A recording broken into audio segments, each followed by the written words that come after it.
All right, and some interesting comments have surfaced on threads on Facebook, which I don't recommend going to Facebook that much, but if you do, definitely do it for the comments.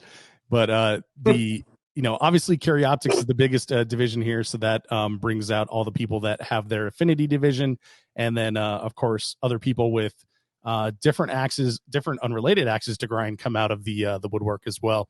So one of the local guys in Wyoming here reposted this post from USPSA without comment, and there were comments on his. And then Mr. Green here, had an interesting comment saying that 3 of the 8 divisions make up about 6.5% of submitted results, which I thought that was super interesting, because then the 4th from the bottom is about 8.5%. So it really sort of like slices the pie really thin down there. Then Mr. Black here says, now multiply that by 2.5 and you have an idea of how much cash was made. That to me kind of sounded like like an argumentative comment. And then Mr. Blue here says that's only $420,000. Now add classifier fees onto that as well. So I think what they were trying to get at, if I can just kind of interpret their comments, is that USPSA is making too much money. However, it's not like someone is putting a gun to your head and making you pay for nothing. Like, you are getting a match out of this. You're getting like a rule set. You're getting a match. You're getting a match experience, whether it's like a club match at your local. There's a reason for people to come because USPSA has brand recognition. And then there's, the major match experience where people put on stages. There's professional, or not professional, but there's a higher level of range officer. There's dedicated range officer staff. Like, I as a capitalist, to see things like this from the gun community, and it just makes me cringe. It's like, I thought we were supposed to be the ones that were okay with making money in an honest way.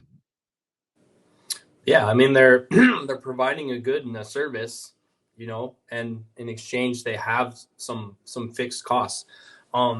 When people people get butthurt about paying into an organization like this, I kind of think back to Denzel Washington in American Gangster when As he's you would. explaining blue magic, and Pepsi, that's a brand name. All right, when you buy Pepsi, you're getting, all right. When I buy Red Monster, I have an expectation of what's in here. Now, now with a match, for it to be called a USPSA match, it has to meet specifications. And so when people show up to a USPSA match, they have an expectation for what's going to be there, how it's going to be run, what the range commands are going to be, what the rules are going to be, and how the targets are going to be scored. You can have matches outside of that, but they have this model and they're trying to get it so that when you show up to USPSA in Arizona, it's the same as it is in Pennsylvania. Mm-hmm.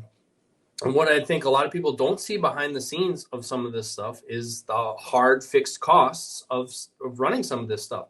Having a legit website, even as kind of basic as USPSA's is, it is night and day better than, I'm sorry, USSL, United Shooting Sports League. Their website sucked and they knew it, but they couldn't generate the revenue to get it to what it needed to be. It's expensive to have someone work on that. Like, there's a full-time person that's dedicated to working on the website. Now, it's expensive.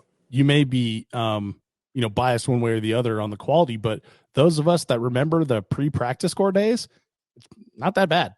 Right. And even practice score has hard costs, and they ask you to join because it costs to run it.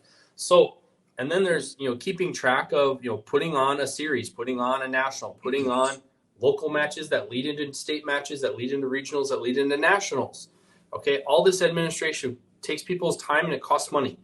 And then there's the process of training and certifying ROs. I, for one, am kind of tired of showing up to matches, outlaw matches in our sport, and getting people who aren't using the proper range commands, aren't running stages the same way. I don't like seeing fault lines on the ground that can move, or watching the course get modified over the course of a weekend. These types of things are regulated and monitored in an organization like USPSA because they're trying to create a consistent flavor of product.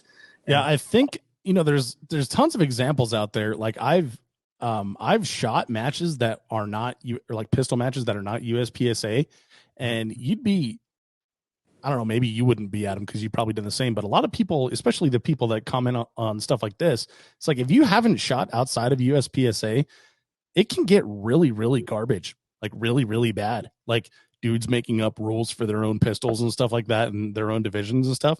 It's crazy. So to say that, like, it's not beneficial to have a consistent product, or that they don't deserve my money, it's like, well, if that's the way you feel, I mean, maybe go fishing or something like that. But even then, there's, different lakes have different feels to them, and you can choose your different lake.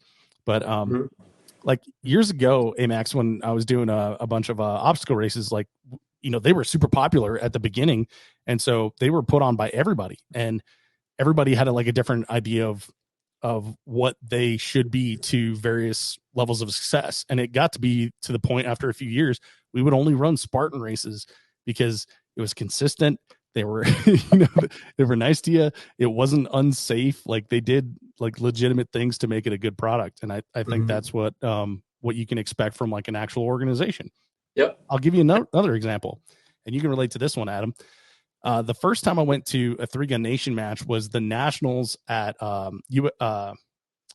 what's the range Tulsa. in Oklahoma? Tulsa. Yeah. What is that called? USSA. USSA. Yep. Yeah. So first off, like, that range was awesome. Like the berms were all grass covered and mowed and everything. But 3 Gun Nation did a really good job of making all the walls one color, all the netting and the fencing that goes in between those walls, one color. The start tables weren't just some random start table that they pulled out from behind a shed that had been rained on for like 3 years and was rickety and stabbed you and you got splinters.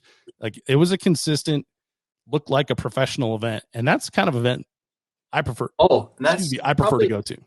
Probably underappreciated component of 3 Gun Nation that not many people saw is, they had those things about them, and they had it figured out because they were a road show. They were trying to bring the same thing to multiple locations, so they had it figured out in their budget for abandoned barrels. Yeah, they were all the same because they had it figured out. They could go to Home Depot, buy the same Rubbermaid trash can, and they had a specific one that they wanted to use. They'd buy 12 of them or however many they needed, and that was what they used. And then their walls, they had figured out they could make them for $2.50 a wall, whatever they were.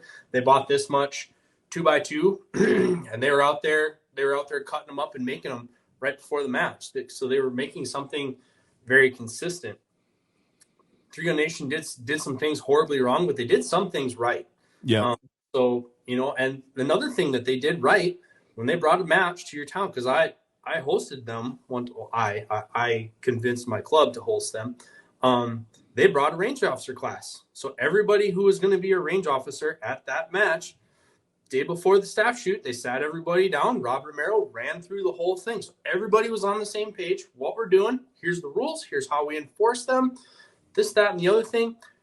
It was about 70% of the process to go through for USPSA. But everybody was on the same page, and they were very good at producing a very consistent product.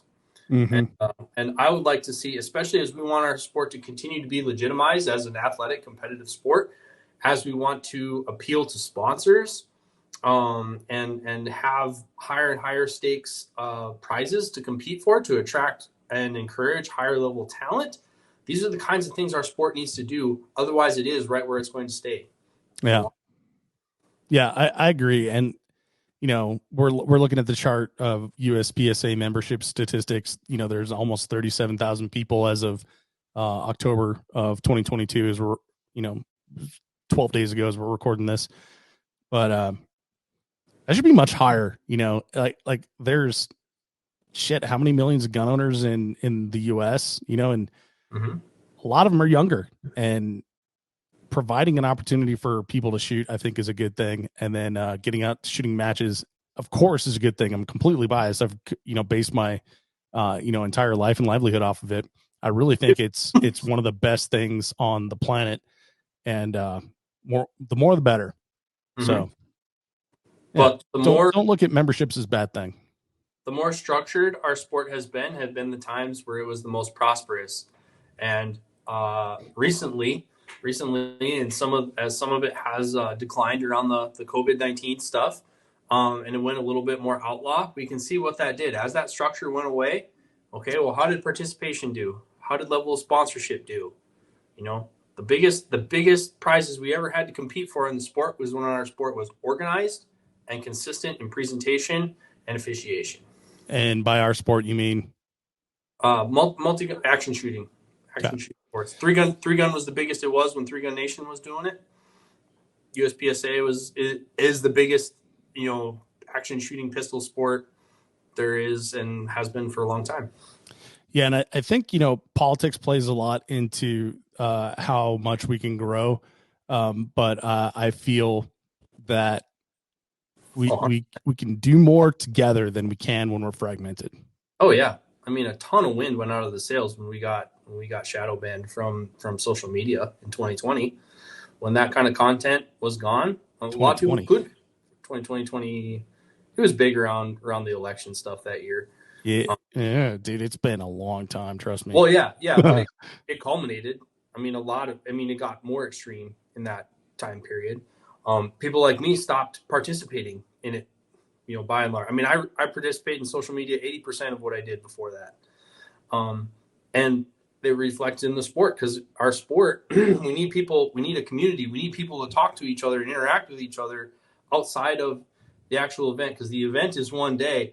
People's interactions with each other are 7 days a week, 365 days a year. When our community was talking to each other and we were listening to podcasts and we were looking at YouTube videos and we were talking to each other about them, that's when the sport was most vibrant in and around when we had some of those bigger prizes and bigger things. But as the bigger prizes left, some of the talent left the sport. And then as we were less able to talk to each other, the sport took another step back.